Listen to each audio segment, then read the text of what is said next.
The Daily Bread Devotions.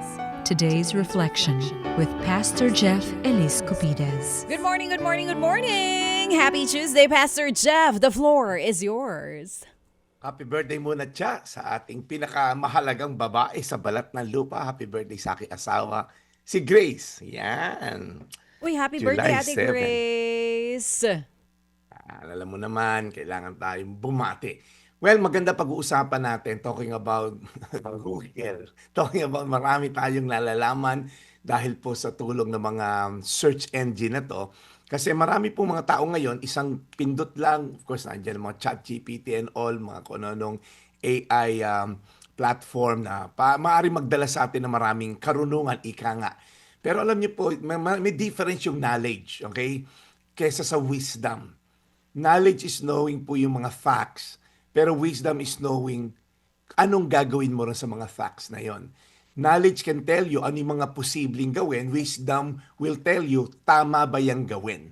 So knowledge po can inform you, but wisdom can discern yung mga dapat gawin. So panahon po ngayon na napakadaling kumuha ng impormasyon, kailangan po natin more than knowledge, ano bang gagawin mo sa knowledge na yon. Pero pwede kasi maraming tayong impormasyon, pero pwede tayong maligaw kung kulang tayo sa wisdom. Kaya I want to share sa James 1:5, if you need wisdom, ask our generous God and He will give it to you.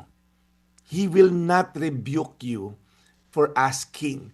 Kapag daw po kailangan natin ng karunungan, discernment sa buhay, okay, sa mga desisyon gagawin natin, paano pamuhay yung ating buhay, hingi daw po tayo sa Diyos.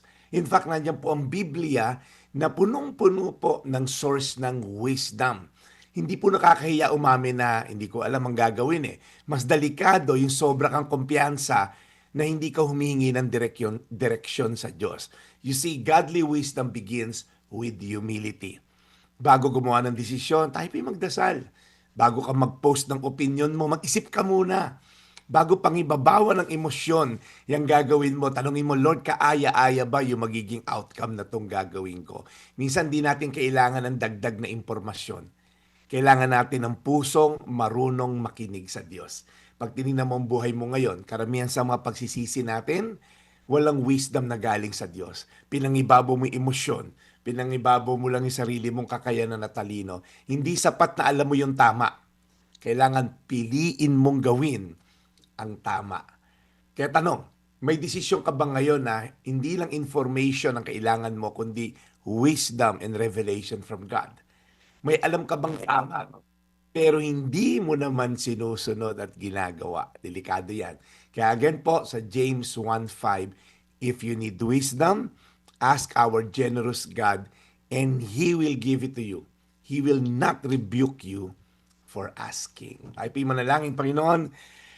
Unang-una, Lord, nag-ask kami ng wisdom para sa aming mga politiko ngayon na magdi-decide nga po dito po sa impeachment. Lord, alam ko na mangingibabaw ang kanilang duty, Lord God, para sa inyo at para sa bayan.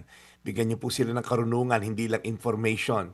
Kasi Lord, maraming ilalatag na impormasyon, pero Lord, paano nila sasaliksikin yung tama is another thing. So Lord, I pray na bigyan niyo po sila ng karunungan at discernment kung paano maka-arrive sa tamang desisyon. Gayon din kami, Lord, sa pang-araw-araw namin pamumuhay, maliit man o malaking desisyon, bigyan niyo po kami ng tamang direksyon na galing sa iyo. Sa pangalan ni Jesus. Amen.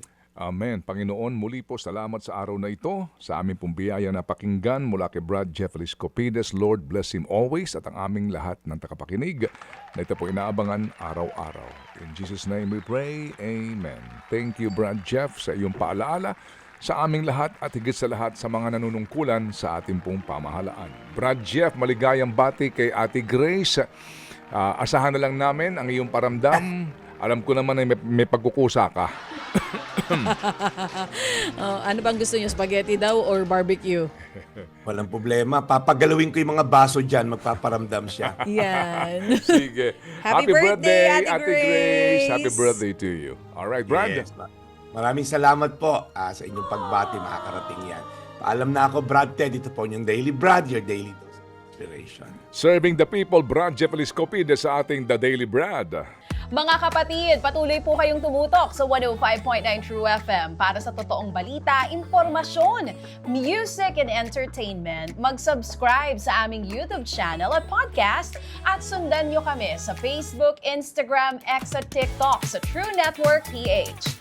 Bisitahin din po ang aming official website, truefm.ph. At panoorin din kami sa True TV Signal, Channel 19. Kami po ang 105.9 True FM. Laging true sa'yo, kapatid.